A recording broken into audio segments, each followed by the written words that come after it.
I'd like to tell you about the strangest secret in the world. Some years ago, the late Nobel Prize-winning Dr. Albert Schweitzer was being interviewed in London, and a reporter asked him, "Doctor, what's wrong with men today?" And the great doctor was silent a moment, and then he said, "Men simply don't think."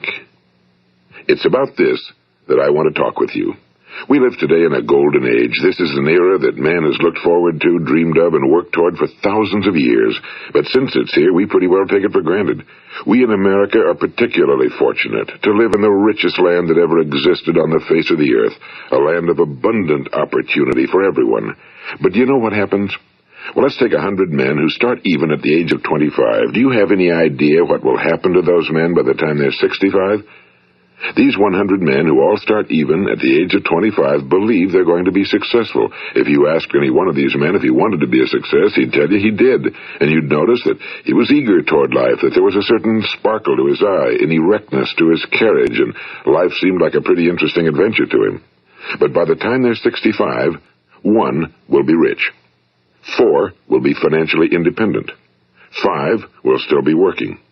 54 will be broke. Now think a moment. Out of the 100, only 5 make the grade. Now why do so many fail? What has happened to the sparkle that was there when they were 25? What's become of the dreams, the hopes, the plans? And why is there such a large disparity between what these men intended to do and what they actually accomplished? When we say about 5% achieve success, we have to define success. And here's the best definition I've ever been able to find. Success is the progressive realization of a worthy ideal. If a man is working toward a predetermined goal and knows where he's going, that man is a success. If he's not doing that, he's a failure. Success is the progressive realization of a worthy ideal. Rollo May, the distinguished psychiatrist, wrote a wonderful book called Man's Search for Himself. And in this book he says, the opposite of courage in our society is not cowardice. It is conformity. And there you have the trouble today. It's conformity, people acting like everyone else without knowing why, without knowing where they're going. Now think of it. In America right now, there are over 18 million people 65 years of age and older. And most of them are broke. They're dependent on someone else for life's necessities.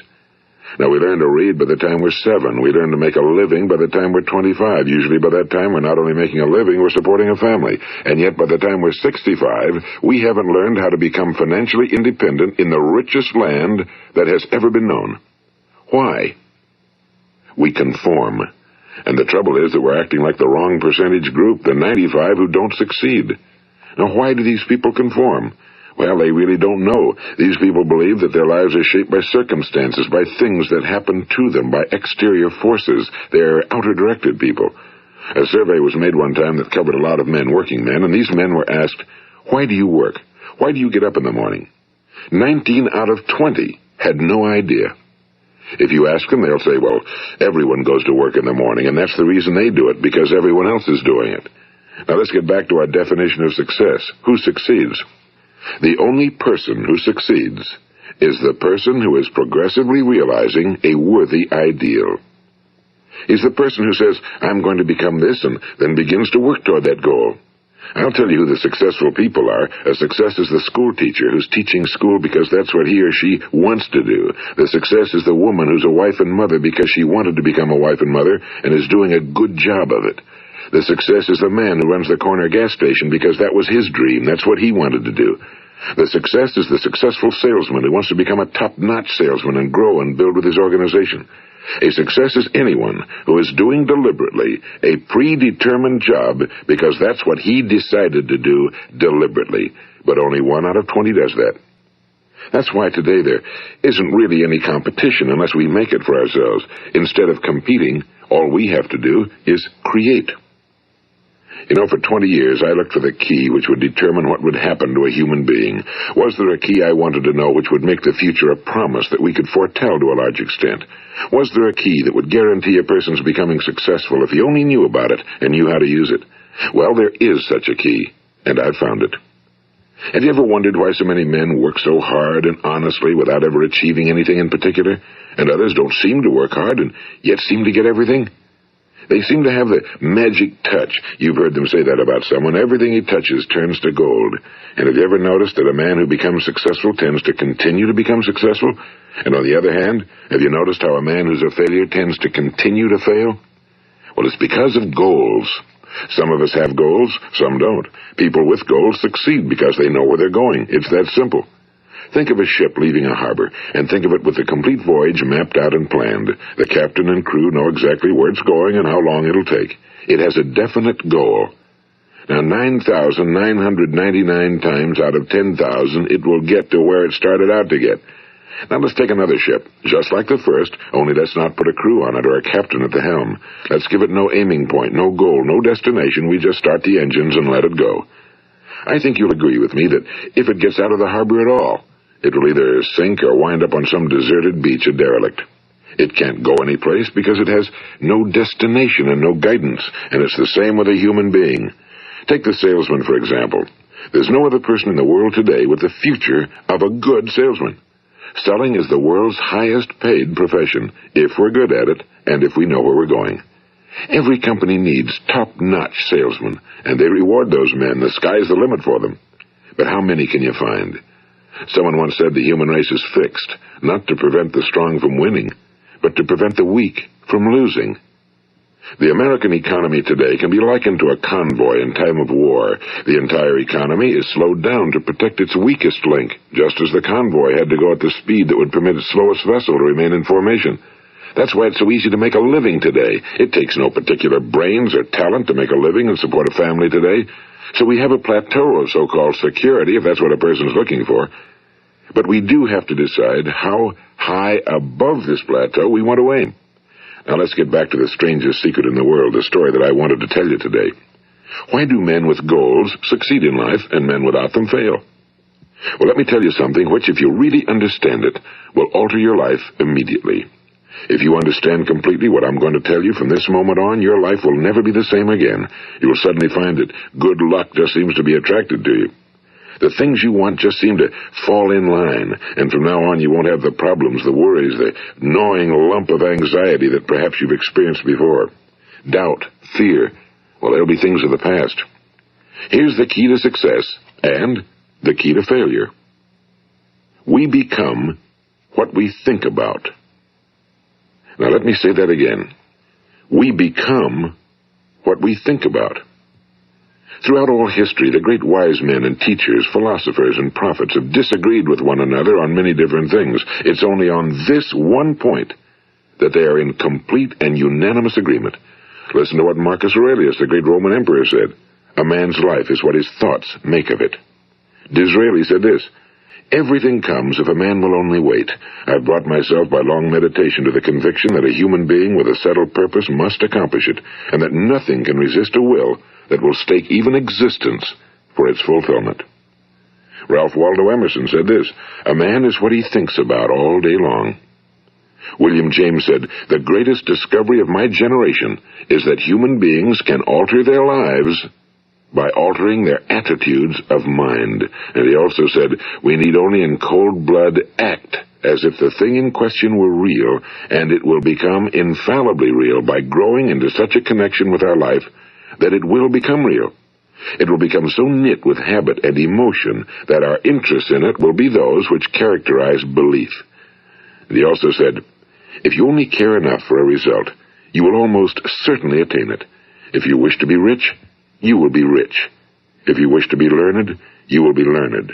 If you wish to be good, you will be good. Only you must then really wish these things and wish them exclusively, and not wish at the same time 100 other incompatible things just as strongly. In the Bible, you read in Mark 9:23, if thou canst believe, all things are possible to him that believeth. My old friend Dr. Norman Vincent Peale put it this way, this is one of the greatest laws in the universe. Fervently do I wish I had discovered it as a very young man. It dawned upon me much later in life, and I found it to be one of the greatest, if not my greatest discovery outside of my relationship to God. The great law, briefly and simply stated, is that if you think in negative terms, you will get negative results. If you think in positive terms, you will achieve positive results. That is the simple fact, he went on to say, which is at the basis of an astonishing law of prosperity and success. In 3 words, believe and succeed. William Shakespeare put it this way, our doubts are traitors and make us lose the good we oft might win by fearing to attempt. George Bernard Shaw said, people are always blaming their circumstances for what they are. I don't believe in circumstances. The people who get on in this world are the people who get up and look for the circumstances they want, and if they can't find them, make them. Well, it's pretty apparent, isn't it? And every person who discovered this for a while believed that he was the first one to work it out. We become what we think about. Now, it stands to reason that a person who's thinking about a concrete and worthwhile goal is going to reach it, because that's what he's thinking about, and we become what we think about. Conversely, the man who has no goal, who doesn't know where he's going, and whose thoughts must therefore be thoughts of confusion and anxiety and fear and worry, becomes what he thinks about. His life becomes one of frustration and fear and anxiety and worry. And if he thinks about nothing, he becomes nothing. Now, how does it work? Why do we become what we think about? Well, I'll tell you how it works as far as we know. Now, to do this, I want to tell you about a situation that parallels the human mind. Suppose a farmer has some land, and it's good fertile land. Now, the land gives the farmer a choice. He may plant in that land whatever he chooses. The land doesn't care. It's up to the farmer to make the decision. Now, remember, we're comparing the human mind with the land because the mind, like the land, doesn't care what you plant in it. It will return what you plant, but it doesn't care what you plant. Now let's say that the farmer has 2 seeds in his hand. One is a seed of corn, the other is nightshade, a deadly poison. He digs 2 little holes in the earth and he plants both seeds, one corn, the other nightshade. He covers up the holes, waters, and takes care of the land, and what will happen? Invariably the land will return what's planted. As it's written in the Bible, as ye sow, so shall ye reap. Now remember, the land doesn't care. It'll return poison in just as wonderful abundance as it will corn. So up come the 2 plants, one corn, one poison. Now, the human mind is far more fertile, far more incredible and mysterious than the land, but it works the same way. It doesn't care what we plant. Success, failure. A concrete, worthwhile goal, or confusion. Misunderstanding, fear, anxiety, and so on.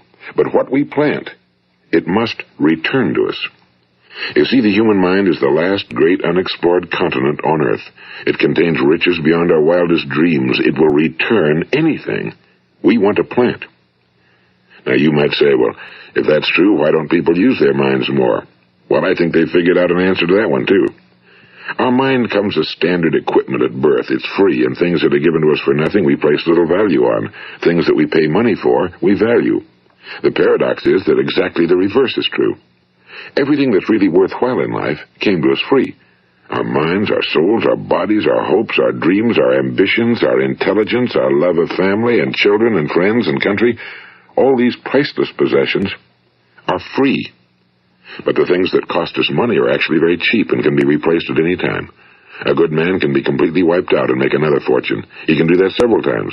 Even if our home burns down, we can rebuild it. But the things we got for nothing, we can never replace. The human mind isn't used because we take it for granted. Familiarity breeds contempt. It can do any kind of job we assign to it, but generally speaking, we use it for little jobs instead of big, important ones. Universities have proved that most of us are operating on about 10% or less of our abilities. So decide now, what is it you want?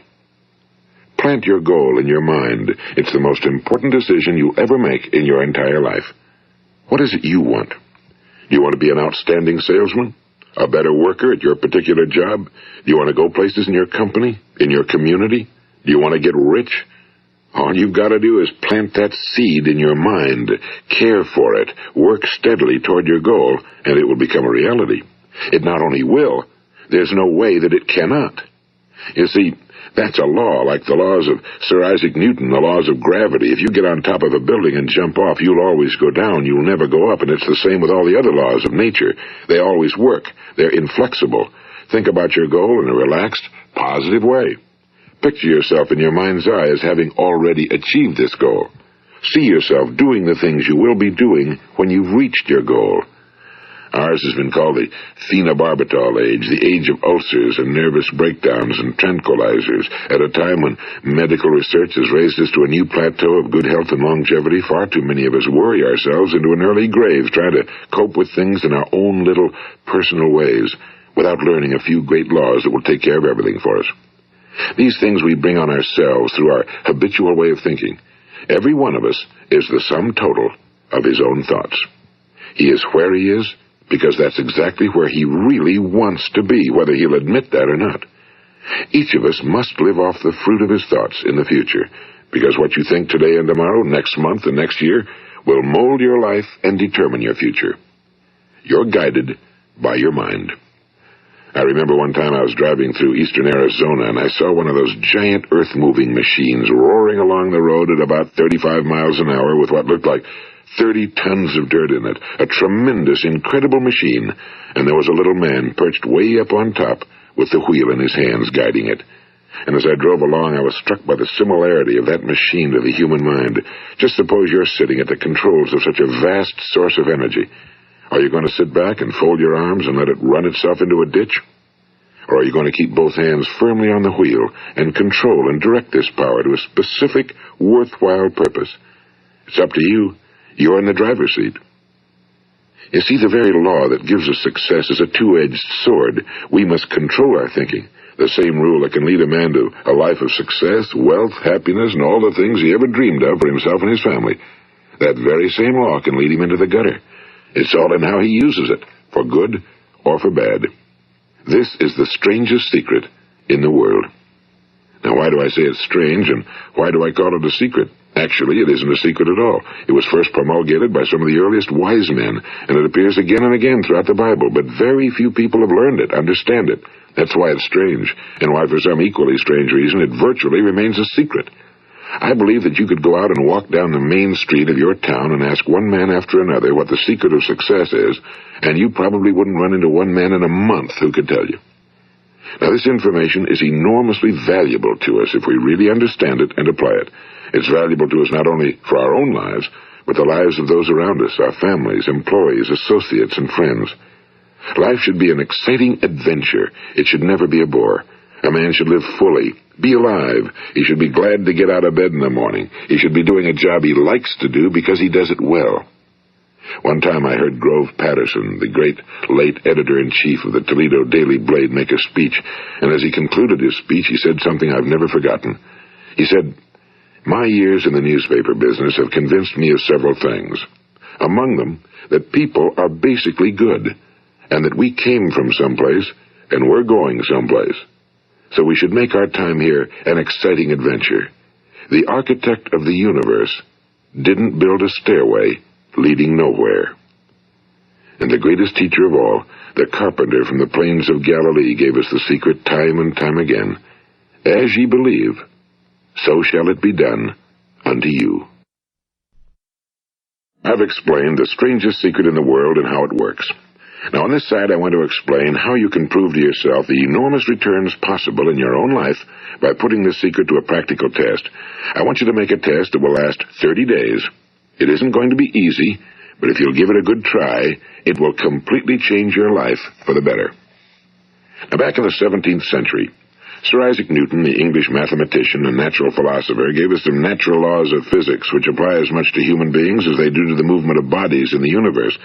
And one of these laws is that for every action, there is an equal and opposite reaction. Simply stated, as it applies to you and me, it means we can achieve nothing without paying the price. The results of your 30-day experiment will be in direct proportion to the effort you put forth. To be a doctor, you must pay the price of long years of difficult study.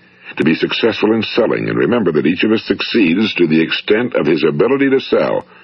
Selling our families on our ideas, selling education in schools, selling our children on the advantages of living the good and honest life, selling our associates and employees on the importance of being exceptional people. To, of course, the profession of selling itself. But to be successful in selling our way to the good life, we must be willing to pay the price. Now, what is that price? Well, it's many things. First, it's understanding emotionally, as well as intellectually, that we literally become what we think about, that we must control our thoughts if we're to control our lives. It's understanding fully that as ye sow, so shall ye reap. Second, it's cutting away all fetters from the mind and permitting it to soar as it was divinely designed to do. It's the realization that your limitations are self-imposed and that the opportunities for you today are enormous beyond belief. It's rising above narrow-minded pettiness and prejudice.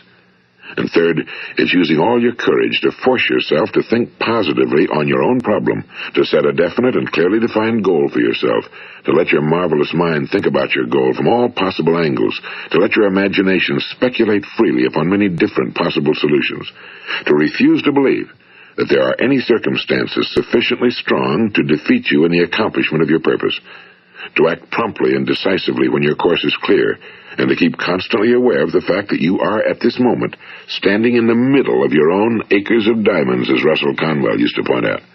And fourth, save at least 10% of every dollar you earn. It's also remembering that no matter what your present job, it has enormous possibilities, if you're willing to pay the price. Now let's just go over the important points in the price each of us must pay to achieve the wonderful life that can be ours. It is, of course, worth any price. 1. You will become what you think about. 2. Remember the word imagination and let your mind begin to soar. 3. Courage. Concentrate on your goal every day. 4. Save 10% of what you earn. And 5. Action. Ideas are worthless unless we act on them. Now, I'll try to outline the 30-day test I want you to make. Keep in mind that you have nothing to lose by making this test and everything you could possibly want to gain. There are two things that may be said of everyone. Each of us wants something, and each of us is afraid of something. I want you to write on a card what it is you want more than anything else. It may be more money. Perhaps you'd like to double your income or make a specific amount of money. It may be a beautiful home. It may be success at your job. It may be a particular position in life. It could be a more harmonious family. Each of us wants something. Now write down on your card specifically what it is you want. Make sure it's a single goal and clearly defined. You needn't show it to anyone, but carry it with you so that you can look at it several times a day. Think about it in a cheerful, relaxed, positive way each morning when you get up, and immediately you have something to work for, something to get out of bed for, something to live for. Look at it every chance you get during the day and just before going to bed at night. And as you look at it, remember that you must become what you think about, and since you're thinking about your goal, you realize that soon it will be yours. In fact, it's yours really the moment you write it down and begin to think about it. Look at the abundance all around you as you go about your daily business. You have as much right to this abundance as any other living creature. It's yours for the asking. Now we come to the difficult part. Difficult because it means the formation of what is probably a brand new habit, and new habits are not easily formed. Once formed, however, it will follow you for the rest of your life.